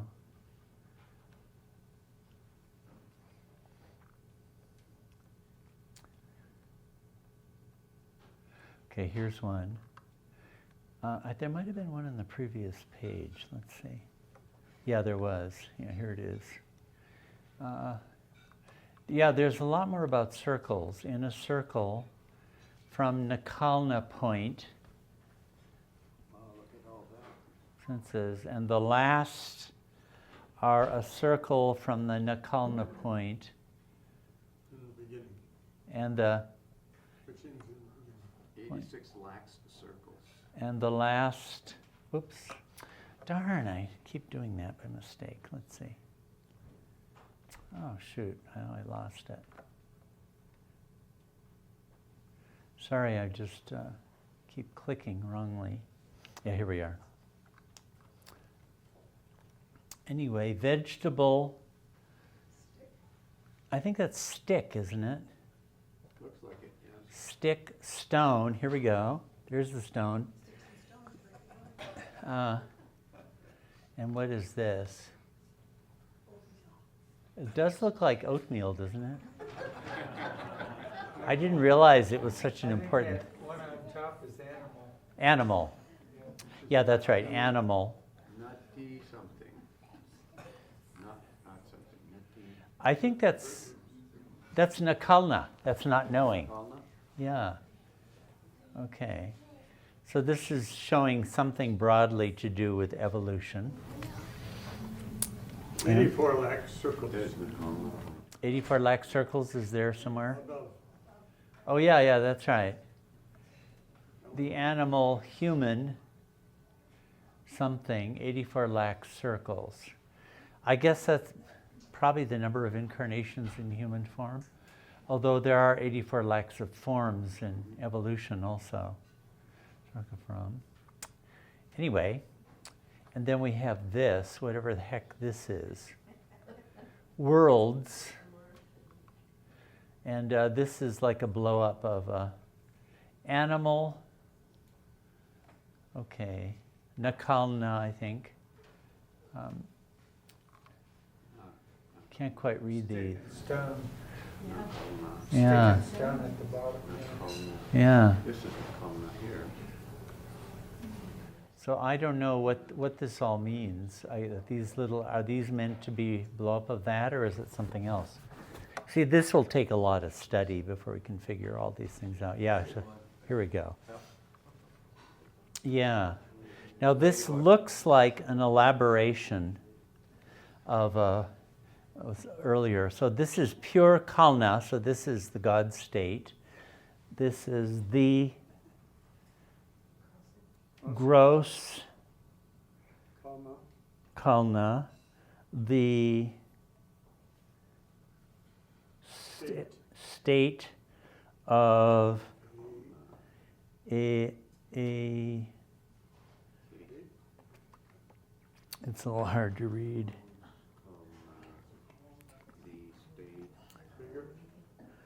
It's from here that's hard to read. Make it larger. Okay, now explain those circles. Yeah. The state Of Upside down. yeah. Now I'm sure this is nakalna. So this is the created illusory sphere, and I'm sure this is deeply meaningful. Bubbles within bubbles within bubbles. It might be something like that. Winnie knows, but she won't tell us. She wants us to figure it out for ourselves. No kalna, yeah. Yeah. Anyway, I think that might be the very last page. I think it is. Yeah, it is. Okay, well, there's a little quick. Okay. How much time do we have to do the exam now? That's right, I've prepared an examination. Well, Ward, this seems very Shakespearean to me. Ah, It's all bubbles, bubbles, toil and trouble. Troubles. For Ward. that's right. Bubbles, bubble, double, double, toil and trouble, cauldron burn and cauldron bubble. The witches, yeah. Okay, well, we have half an hour to sort of discuss this if you'd like. Time to ask questions if you have more questions. Yeah. I have a question. Did Baba write anything extensive like this in Gujarati or in any other language, or is it all in English so that you could compare anything, or Yeah. not so? I don't know. It seems he usually used English in what got written down. You see, there are a couple pages of Gujarati that we scrolled through there. And in Infinite Intelligence, which I feel is Chanji's write-out of Baba's dictation, there are maybe 20 pages in Gujarati. And since Chanji knew English and Gujarati fluently, there would have been no reason to write it in Gujarati if Baba had not dictated it in that language. And some of the Tiffin lectures, the originals are in Gujarati, so he would sometimes. More often English, though. So if the British had not colonized India, we wouldn't be reading any of this in English, probably. Nope. No, we wouldn't. Yeah. Upasani Maharaj had a lot to say about the British, which you guys... Yeah, he did. He actually spoke kind of well of them. Yeah. Big connection. Yeah. At a time when Mahatma Gandhi and co. were not speaking all that well of them. But, I mean, they had their role. He said that. I think, sometimes you have a civilization, less spiritual civilization takes over. You know how Baba was saying, you have to have the highest and the lowest. You have to have both. You have to. And it's that crossing where the perfection is achieved. So, I'm kind of thinking that English was good for him from that point of view. Any other thoughts from anybody, or? Yeah. This is just a little tidbit, which I don't know if it's valid, but it's about English. Years ago, Pukar came to visit the U.S. Yeah. And I met him at the center. And he told me that Baba told him that in the New Age, only English would be spoken. Yeah. That's what Pukar said. So that's not from Baba, but Yeah. Not only English, but it would be the predominant language. Even Yeah. Baba's last favorite must said that the whole world would talk. Right. Yeah, I remember reading that too. Yeah. It's interesting that the British Empire had its greatest influence in India during the reign of Queen Victoria. yeah. She was most proud being the ruler of India, she learned Urdu. Yeah. Baba said that, of course, it was Queen Victoria in her recent Who was? Korshan, Oh. one of the Yeah. closest women. Yeah. And she went through many things too in her life, but And she had been Ravana's sister, according to Upasni Maharaj. Whose sister? Ravana. Upasni Maharaj explained that Queen Victoria had been the sister of Ravana during the advent of Ram, and she is the one who took special care of Sita while Sita was a Captive. captive of Ravana. You know, it seems like it takes a heck of a lot of time to get out of this program, doesn't it? Upasni Maharaj said she had a special longing, yearning, a love for Sita, that means the role. More important than the specific soul, it is the, as Bob explained, the position of the circle member. That is the most important position. Of course, Sita was, Baba explained, Sita was different. Mara was not like Sita. Sita was perfect. Baba said Sita was realized, as was her father, Janak.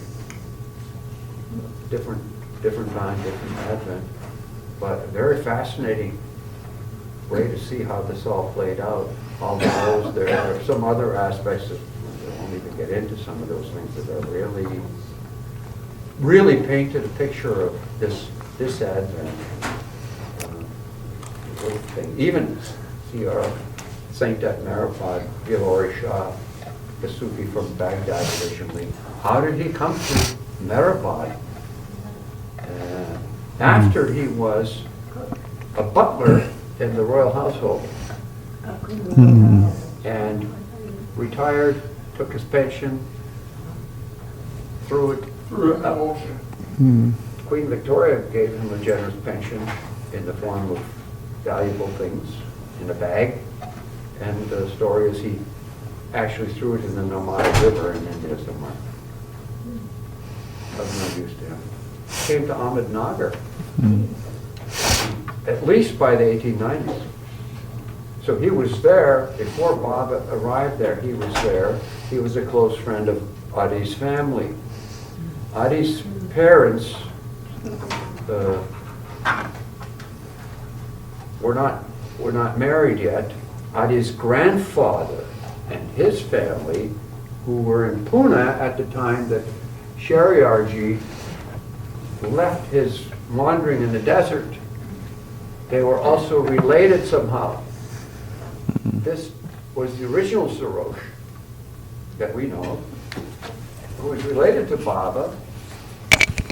They knew each other, and when Adi's parents got married in 1896 in Ahmednagar, Shariarji was an honored guest. So Bhumai explains that when after the actual marriage ceremony, Sarosh, her husband's father, her now father-in-law, took her by the hand to Shariarji and told her bow down to him. Yeah. It's a sign of respect, but it was more than that. There was this connection. Sarosh was a spiritually inclined person, and he knew that his cousin Shariarji was somebody who had actually lived a life. So there was this connection. Now, Baba had been born by that point. He was only 2 years old, but they had this inkling of understanding. When Sarosh, our original Sarosh, from Iran, died in Ahmednagar in 1903, there was a Jivan Mukta who lived in Ahmednagar, perfect one. He came to the house and told them, "Give me the clothes of my disciple," referring to Sarosh. how these people are all connected. It's such a fascinating story, all these little things. There are so many intricate connections involved. If you go, even going way back, there's no random occurrence. It's really a fascinating story.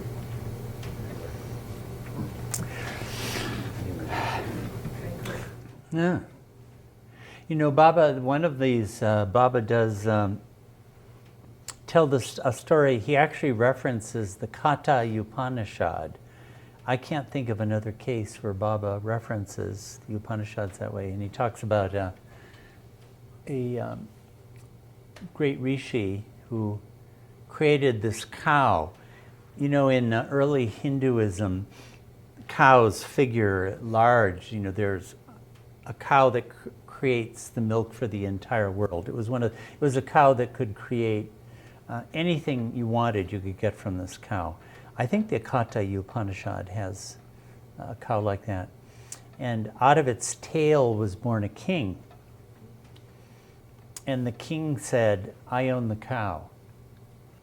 And went to the rishi, and the rishi said, forget it, the cow's tail created you, you know, I own the cow. But Baba goes on to say, actually, both own the cow. This is another instance of the highest and the lowest. Both are equally necessary to the achievement of anything in creation, including the ownership of the cow. That's a big theme in this, you know, how you need the highest and the lowest. You need both ends of the spectrum. Well, if you think about it in duality, Uh-huh. I mean, if we live in duality, Right. then in order to have any kind of knowledge of what's going on, you have to take into account. Well, like you have to descend to the gross sphere. You know, we're actually up on the highest domain of things, but you can only get God realized in the gross sphere, the highest and the lowest right there. Okay. Well, this probably gives you some idea of what this material is like. You know, it's going to take a lot of working through it all. Yeah. I think David had. Oh, yeah. Yeah, sorry. I had to leave before you actually got started. But Yeah. what year do you speculate this comes from? What period? Is just coming? Yeah. Leaving Bosnia? No, I haven't seen any indications that Baba wrote much between 1922 and 1925 because he didn't have the time to. You know, he was traveling around, or the Manzili meme, there was too much going along. I haven't seen any reference at all anywhere. Have you ever, Peter? Letters, Letters like that. for an example, the letter to Yeah. Swaraj Desai in 1922, Yeah, I think it was. there was that. There was that. Manzili there was a Yeah. bit of a discourse in there. Yeah. But this you'll primarily see after Baba began his silence at Mehrabad Yeah. on July 25, which continues for 17 months. Yeah. By 1927, he had stopped doing it. Stopped writing, yeah. And I think, Boys in the school was gone through by 27. yeah, but Well, he was that's using the that's alphabet the board at phase, that but point. He wasn't writing then. Alphabet There was board. There was no writing then. And I think even in the 25 to 27 period, as I've been sort of saying, I think it was the very beginning. Because you don't see some of the language that he had developed by 1926. In fact, a lot of this language, like Kalna, I've never seen the word Kalna before anywhere. And here it's everywhere, it's a dominant word. And other vocabulary like that. So I think it's right at the start. And it's a word he didn't use much after this period because there would have been different approach, different, Yeah. Probably a better word usage, different connotations sometimes. Yeah. There were issues with connotations sometimes. So Yeah. like, we know that was the case with the word occult, even in the English language from the beginning. And then, unfortunately, it took on a different meaning because of Theosophists and other people in the 30s. Crowley, people like And that. so Bob stopped using that. He went more towards mystical. Occult had a lower meaning than mystical, and then divine, referring to, let's say, powers. the occult exercise powers, mystical powers, than divine powers. Something totally. So he clarified those things where there wasn't such a clear definition in the beginning. So get that through the years. So Yeah. In the 20s, mid and late 20s, Baba was writing all this material. It has such a Hindu influence and possibly Sufi influence in some regards and so forth. But then there's a profound switch. He stops writing. We go into 1931. He goes to the Western world, and it's totally different language. Yeah. How did that happen? Was he still dictating the words? Yeah, I would be interested to know how he got some of those messages written up. I do know there's one story when he went out to Hollywood in 1932. He was going by train, and he dictated points to Malcolm Schloss and Meredith Starr, who were rivals, because both of them, Meredith Starr was Baba's greatest disciple and a literary genius. I say both of those things with sarcasm. And Malcolm Schloss was also a poet. And Baba had both of them write out messages, and he consistently liked Malcolm's better. So part of that Right. giving Meredith Starr the jab was in 1932 when Meredith Starr was interpreting Baba's board, and then we even see it in two films. The first film taken in at the place in Manhattan, what's his name? Graham Phelps Stokes' house. Yeah.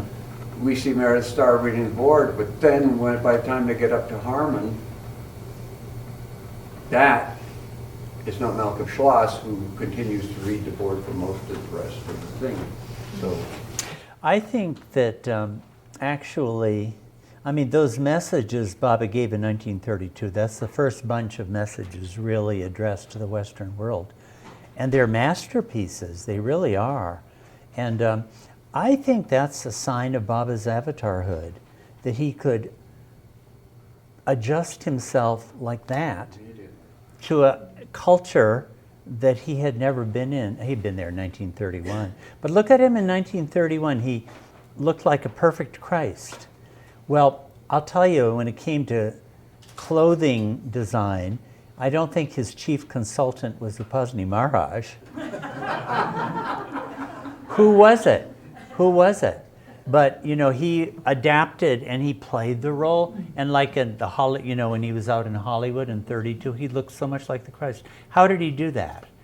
Well, I don't think perfect masters do that. I think it's an avataric special. And his whole way of addressing the topics he addressed in 1932 were perfectly suited to the Western world.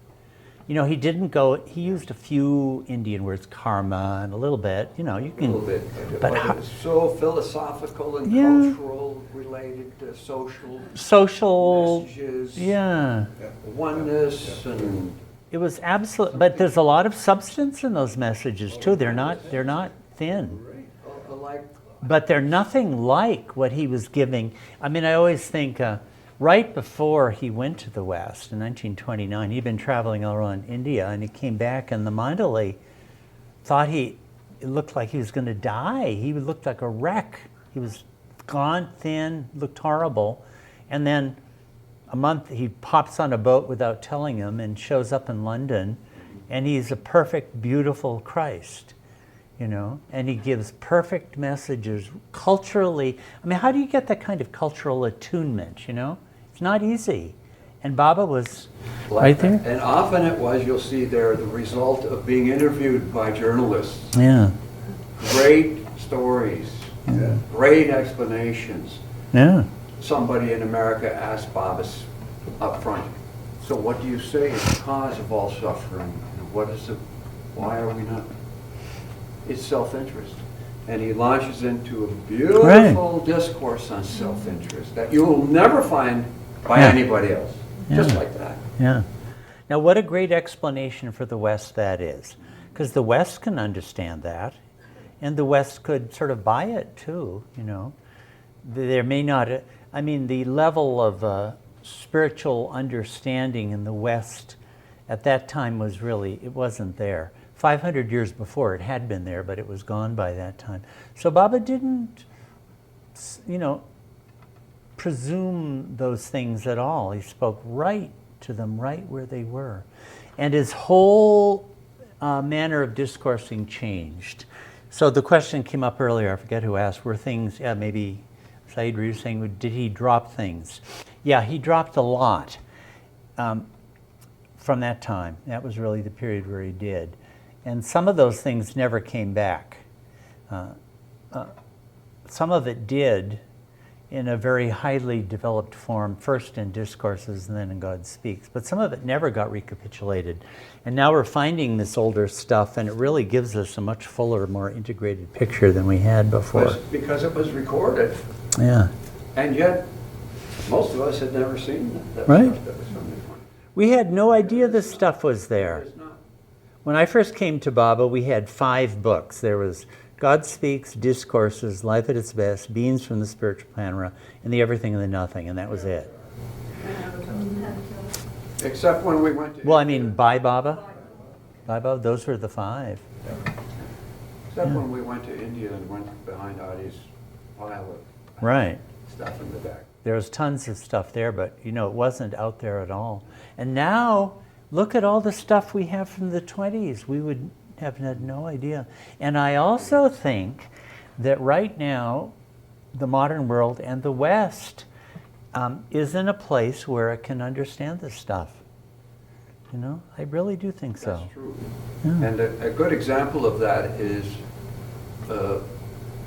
1928, I believe it was, maybe 29, but I think it was 28 when somebody commented, Baba, why don't you just publish your book that you're talking about, and then all of this will be over, and it'll be, people read, and it'll be done. He said, Baba's comment was, yeah, what will they read? What will they understand? What Yeah. has to happen is the inner hearing has to be developed. Yeah. It'll take years for that understanding, that inner hearing to develop before that can be released. And I think a lot of that has happened now. And it's happening. Yeah. So it's time for the book to come out. Yeah. That's next. Could you just state again specifically where these papers were found a couple months ago? Yeah, they were just in the Avatar Meher Baba Trust archives. It just seems Weren't they in odd. somebody's, I think they're Chanji's diaries. I've forgotten. They're pages interleaved in Chanji's diaries. He was the guy who kept records up until he died in 1944. Was it 44 or 44? 44. And then others took over. 44. So it would have made sense that it would have been there. And nobody had noticed it before. And then Laurel McGrinney was going over the material, studying this stuff. You know, she would be sent scans, and she was studying the stuff at home and thinking, wow, this is deep material. This is a lot like what Baba would talk about. And she showed it to Glenn, and Glenn said, wait, that looks like Baba's writing. I've got a sample right here. So compared it and said, Yeah. obviously this is Baba. How, they wondered, how did this get through to us and nobody has seen it? Well, you know, Laurel McGreeny is kind of the Sherlock Holmes type, don't you think? She was probably smoking her pipe. Yeah. I know it just came out as a... I think right now they're doing a thorough search to see if there's other stuff like this. As I say, I keep thinking, well, I don't know what, but this was the same time as the book. That much I feel confident of. Just say when you think this is actually. I think 1925. Probably not long after, well, the beginning is silence. I would be surprised if it's even 1926, because that era I know pretty well. And there's a lot of linguistic and conceptual development that had happened in his discoursing that's not here. In God's hand, we know it's 1925, and this is matching content. Some of it is a draft of it. But even this other stuff we've been looking at this afternoon, which is really different, isn't it? I mean, we haven't seen, well, okay, the stuff about the ocean is familiar. I only read some about the other stuff, but that business about, the Brahmin and Muhammad, have you ever seen that before? I mean, that's kind of surprising, caste system. Kalna, Nukana, there's a lot on that. We only read a little bit. And the ideas, again, they don't contradict anything. I mean, consciousness and unconsciousness was central to Baba's, teaching all along. God Speaks is about that. But the way he's setting it forth is a different kind of language. We didn't go over a lot of other things where he develops these twists and other configurations. Why do you think Zoroaster didn't make the grade? Just curious, because Baba was Zoroaster. Zoroaster made the grade. He was, but he formulated things looking at both sides and formulated a balanced approach. And apparently, the way, we'd have to really study it, and I'd have to study it more closely. But the point Baba seemed to be making is that you achieve perfection by coming from one end and going to the other end, whereas he was right at the center to begin with. So that's, I guess you don't go anywhere, or that movement isn't there. Father gave an explanation once that was interesting regarding him being born into a Zoroastrian family. Yeah. Because people would ask. So he would say, Hinduism is a religion in which the many and the one are celebrated. Islam is a religion in which only the one and the many is revered. And Zoroastrianism is a balance between the two.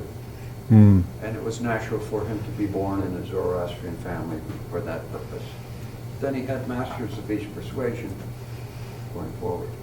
And there are so few Zoroastrians that nobody's going to care very much. Whereas if he had been a Hindu... He also says that the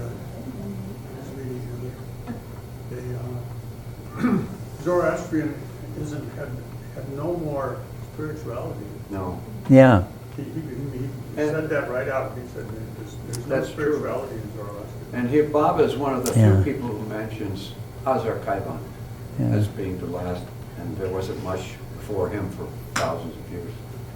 I've been trying ever since I came to Baba erratically to find out what the heck Zoroastrianism is about. I've read a couple books and I keep asking Zoroastrians and they don't seem to know. Well, it was a practical. Yeah, it's practical. It was a practical approach, good thoughts, good words, good deeds. Okay, Good liquor. I got that one. But here's the thing I'm wondering. We have good thoughts, good words, and good deeds. Do they have a second doctrine? Or is that the only one? It's practical. Yeah, it is practical. There doesn't seem to be a developed mystical understanding anymore. Azar Kaivan is there, huh? You got deeply spiritual Zoroastrians like Freddie Mercury. Okay, there we go. So it occurs to me that for Baba to appear in that. Yeah. There were spiritually inclined Zoroastrians. They all went straight to Meher Baba. They were involved. There was his dad. His father, number one, his father. There was at And least all one. those other people were related. Yeah. And then And then there's all the other Zoroastrians that wanted to crucify. Kaikabad Dastur. Well, maybe it's sort of like his using the English language, you know. He wanted to start from ground zero. Yeah. What about the fire? Fire. They have a symbol of the fire, that must mean something. Eternal fire. Did he have a Yeah, it was a- Duni, Zoroaster? Not Duni per se, but they do. Fire they have- Even if you see in biblical references, Abraham comes to Canaan and what does he do? Light a fire on the altar. Is this where he's offering his son? Because there wasn't much difference between Zoroastrians, they weren't Jews per se yet, but Baba had said, how old Judaism is. Done. This is before actual Judaism, but the Jewish lineage. Zoroaster's master was a Jew. How old it is? That's going back 10,000 years. Well, Noah was before Zoroaster. 2,000 way beyond. Noah was Way beyond. before Zoroaster. Noah was before Zoroaster.